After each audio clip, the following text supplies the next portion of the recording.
Trying to dodge the cops, a thug casually tossed 10 kilos of drugs into the hands of a retired old lady, and the officer nearby just happened to miss the whole thing. Lisa froze on the spot. That wasn't flour in her hands. It was a retirement fund straight from heaven. Instead of calling the police afterward, she actually returned the drugs to the gang herself. The boss looked at this grandma, who already had one foot in the grave, and quickly asked what exactly she wanted. Lisa didn't waste time and bluntly told him she wanted in on the drug business too. The boss was instantly stunned. He couldn't help thinking, are old people this hardcore now? Before he could reject her, Lisa immediately added another point. All your dealers are already on the police watch list. But me? No criminal record, no arrests, nobody would ever suspect an old woman. The boss thought about it for a second and realized she actually had a point. So just for fun, he handed her 2 kilos as a trial run. But this was only probation. The profits would be split 90 to 10. He kept 90%, Lisa got 10. If she sold everything without causing problems, then they'd talk long term. But if she tried anything stupid, she'd disappear forever. At first, the boss didn't expect much from her, but what he never saw coming was that this harmless-looking grandma would soon become the gang's top seller. After getting home, Lisa spent hours cutting the product into evenly sized blocks. Then she carefully weighed everything and wrapped them in candy paper 3 grams at a time. Once everything was ready, Lisa hit another problem. First, she had no idea where to find customers. Second, she didn't know what price to charge. And going back to ask the boss would make her look unprofessional. That's when she suddenly thought about her son-in-law. He worked narcotics and dealt with drugs every day, so he definitely knew market prices. But asking directly would obviously raise suspicion. So Lisa cleverly pretended to be curious about his job, saying she just wanted to learn something new and brag to her friends a little. Her son-in-law didn't think much of it. Assuming his mother-in-law was simply bored, he casually showed her the department's drug price sheet. And just like that, Lisa found the exact same product she was selling.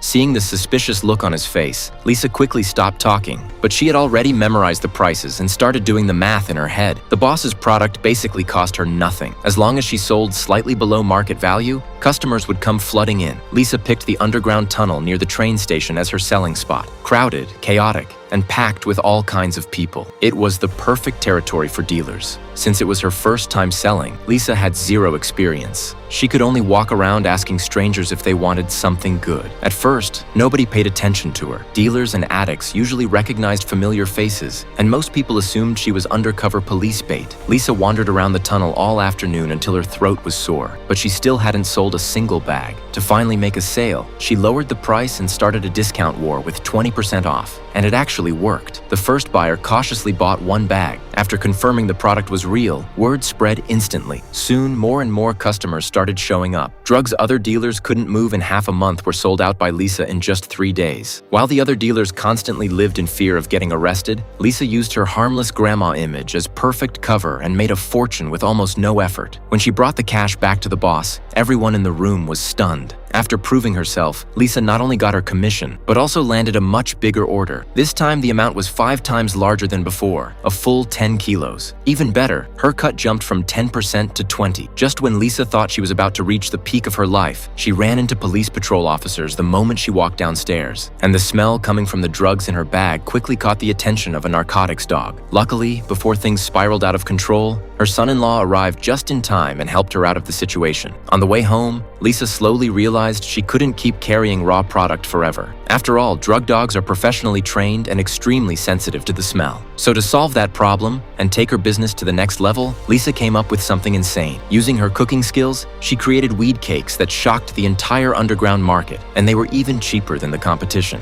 Ever since her new product hit the streets, the small-time dealers around town completely lost their business. Lisa's first month of sales exploded so hard she even paid off her mortgage. But that created a serious problem. One old lady had basically stolen the entire neighborhood's customers, and the dealers she crushed were furious. So one afternoon, they blocked Lisa's path, beat her badly, and stole all her money. An ordinary person probably would have been scared to death after that. But Lisa wasn't ordinary. She was impossible to break. Since one person alone had limits, Lisa decided to recruit all her old lady friends into the business. And this time, everyone would split the profits evenly. The ladies took one bite of the cake and instantly realized something. The bitter weed had somehow turned soft and sweet under the magic of butter, eggs, and flour. And the moment Lisa's upgraded weed cakes hit the market, they exploded overnight. At that point, it barely even felt like drugs anymore. It was basically heaven for dessert lovers. Housewives, office workers, even old couples who'd never touched drugs before all came looking for it. Because honestly, who could say no to a good piece of cake? Even if it hit a little hard. Lisa's business kept growing bigger, and the orders became more frequent. Eventually, the boss stopped making her pick up the product herself and started sending people directly to replace. Naturally, her supply got much larger too. A few weeks later, Lisa even recruited the same thugs who once robbed her. She put them in charge of security for the entire building and told them to send customers directly to her. Lisa promised they'd make even more money than before, except this time they wouldn't have to worry about getting arrested. The thugs obviously didn't refuse and immediately agreed to work with her.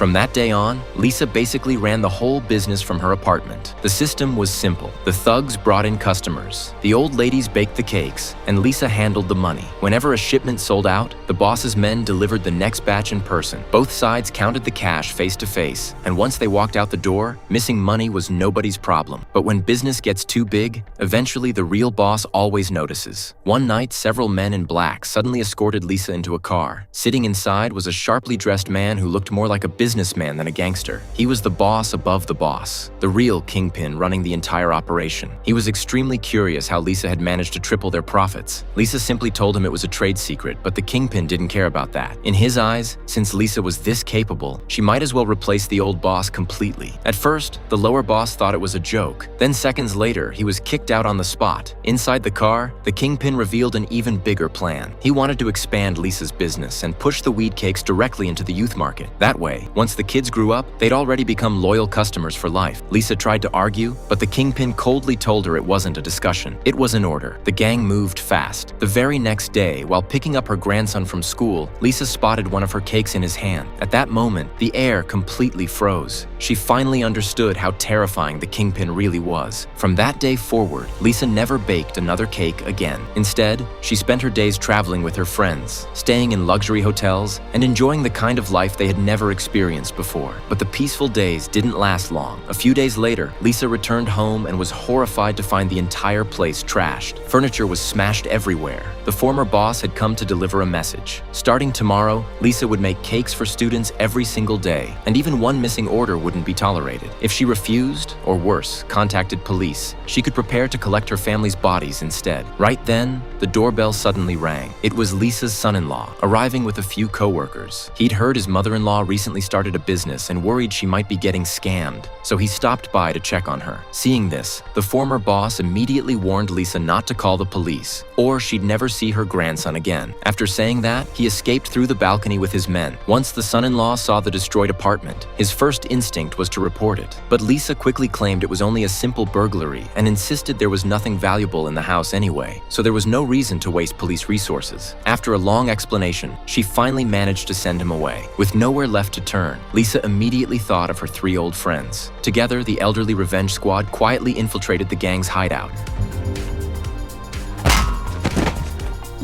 Dis-moi où est le môme. Sinon, on bouffe les couilles.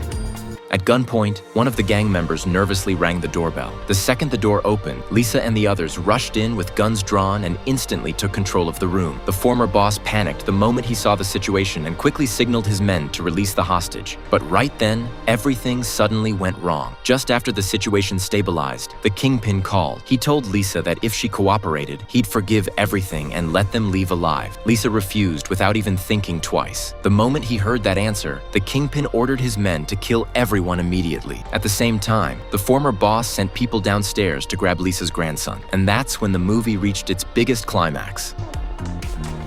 Turns out the son-in-law had already sensed something was off and secretly followed Lisa the entire time. The police first arrested the gang members downstairs. Then SWAT teams smashed through the windows and stormed the building, taking the boss away in handcuffs. It should have been a perfect ending. But what about Lisa? After all, she still had been selling weed cakes. Maybe not enough for a life sentence, but definitely enough to stand trial. So, did Lisa actually go to prison for drug dealing? Surprisingly, no. Even the judge seemed amused by how ridiculous the entire case was. And after the public learned that Grandma Cake had refused the gang's plan to target children, people actually started signing petitions to support her.